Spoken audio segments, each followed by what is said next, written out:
Hey guys, what's going on? So it is a beautiful day. I just did an awesome video with my son Calvin, and he did this. The Calvin's Castle of Confidence. And my purpose of today's video, when we're talking about getting your kids back to school, is start talking about how they can be empowered and they can feel so confident walking into those classrooms on the first day of school. So here's some small tips and tools I'd love to share with you. Number one, it starts with you at home by empowering and loving your kids, which I know all of you do already so much. But this is where we start to talk about, like, how do they show up in the world? And this goes for you too. So how are you showing up in the world? We spoke about time management, we spoke about routines, we spoke about like all these really cool tips and tools already. Now we want to focus on our inner being and preparation for going back to school. So the encouragement, giving the kids genuine, authentic compliments, praising them for ways that they handle situations, praising them for kind of like preparation they do the night before. Hey, you're so smart. You're so smart, man. You actually got all your clothes out, so in the morning your life is going to be so much easier. Oh my God, you already picked your breakfast out? That's a really smart thing to do. That means in the morning you just got to get up and do it and get it done. High five, high five. Tons of high fives to your kids. The next thing I want to talk about is kind of like, how do we reduce that anxiety of your kids walking through the school doors?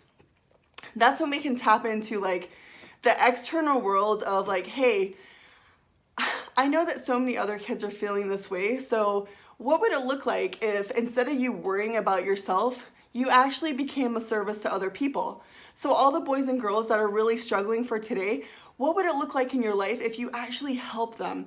So hey, Calvin, who's my 10-year-old, hey Calvin, I know you might be, 9, Calvin, I know you might be really nervous on the first day of school. However, what if you could help that little boy or girl that are crying on the first day? Or how can you help and invite somebody to maybe help them get their coat on the rack or their bag on the rack, or help them to sharpen their pencil? How do you start teaching your children how to be a service to other people? Because when that happens and you're of service to other people, your confidence starts to build because you're like really making a difference in the world. And here's the beautiful thing. When you're helping somebody and when you're in an act of kindness or an act of service, guess what happens up here? You forget about all these crazy thoughts going on in your head about, am I good enough? Am I smart enough? Whatever that is, like you can just be a service. So I would invite not only you to do this with your children, but for you to really rock this for yourself.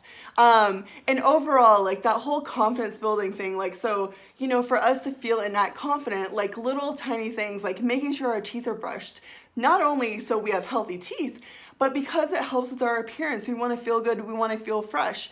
Making sure your kids are brushing your hair so they're presented really nicely. And this isn't about being or looking a certain type of way. This is about yourself. So about teaching the kids that, if your kid just got a haircut, it's about saying, hey, let's really take care of that look for you. So every night or whenever, make sure you're brushing your hair so that you feel and look presentable. Therefore, your confidence is going to raise up. So these are just small tips and tools. I honestly hope you take one thing away and just love the heck out of your kid. Give them tons of high five. Praise them. It all starts at home. And not only, again, do this for your kids, do this for you because you're so valuable and you're so important. Love you so much. Bye.